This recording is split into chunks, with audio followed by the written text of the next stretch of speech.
siz tavba qiling. Eriga siz jim o'tiring degan ayol jannatga kirmaydi. Tamom. Oilani boshlig'i erkak kishi bo'ladi. Ar-rijalu qawwamuna 'alan nisa.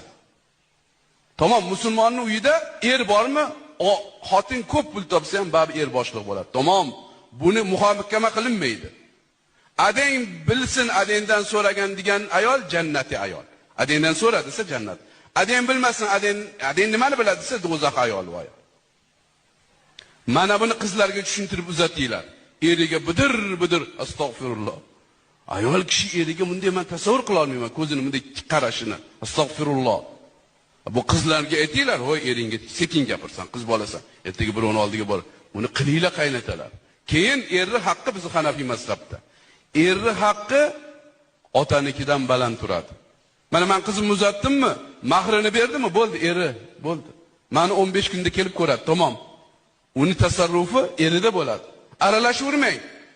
Qizingizga "Kep malikada turib ketgan" deyishga haqqingiz yo'q. Eri yuvarsa yuvaradi, bo'lmasa haqqingiz yo'q. Mana onam "Ey, avaralarni sog'indim, qori chaqiring" dedilar.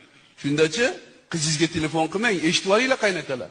Kuyovga telefon qilaman, yaxshi kuyovim borman. Iltimos, shu yaxshi sog'inib qoptilar hojona. Olib keling, mashina yuvaraymi deb yalinaman. Yuvarsa yuvaradi, bo'lmasa xafa bo'lmayman.